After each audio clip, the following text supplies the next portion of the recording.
আজকে বানাবো eggless chocolate cake, almost সবার পছন্দের। যে বাসনে বেক করতে দেব সবার প্রথমে সেটাকে গ্রিস করে নেব তেল দিয়ে, বা ঘি দিয়েও করতে পারেন, বাটার দিয়েও করতে পারেন। এবার একটা বাটার পেপার ওপরে বিছিয়ে নিয়ে আমি সেটাকেও গ্রিস করে নিলাম। এবার নিয়ে নিয়েছি কিছুটা আখরোট আর কিছুটা আলমন্ড। আপনারা চাইলে অন্য কোনো বাদামও দিতে পারেন, কোনো অসুবিধা নেই। খুব ভালো করে চপ করে নিয়েছি। এবার ব্যাটারটা গোলার পালা। হাফ কাপ নিয়েছি টক দই, আর তারও হাফ নিয়েছি সাদা তেল, খাবার তেল, আর হাফ কাপ নিয়েছি চিনি গুঁড়ো। এবার ভালো করে ব্লেন্ড করে নিয়ে দিয়ে দেবো 1 কাপ মতো ময়দা। আপনারা চাইলে আটাও দিতে পারেন। 3 চামচ মতো কোকো পাউডার আর হাফ চামচের মতো কফি পাউডার।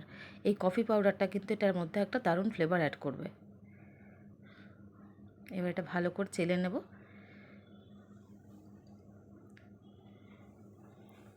এবার এটাকে এক পাশ দিয়েই কিন্তু মেশাতে হবে।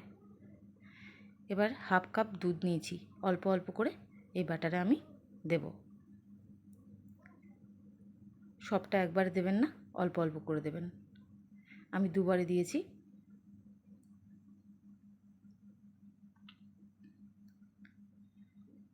বাকি হাফটাও দিয়ে দিলাম।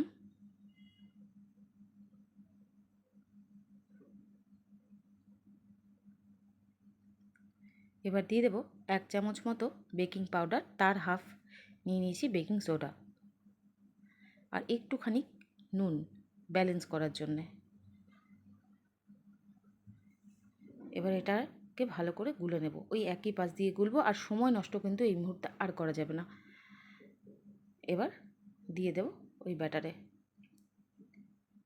আর ওপর দিয়ে ওই বাদামগুলো ছড়িয়ে দেব সাজানোর জন্য।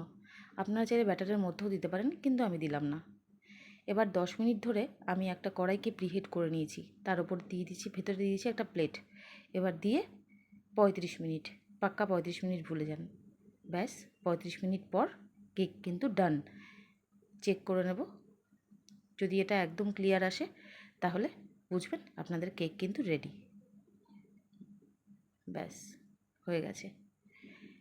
ঘরে বানিয়েছি না বাইরের থেকে কেনা, কেউ কিন্তু বুঝবে না এটা খেলে, আমি এইটুকু গ্যারান্টি দিতে পারি। মেজারমেন্টটা একদম ঠিকঠাক রেখে করবেন। আর ভীষণ সফট হয়েছিল খেতে, দারুণ সুন্দর হয়েছিল। অবশ্যই একবার অন্তত বানিয়ে খাবেন।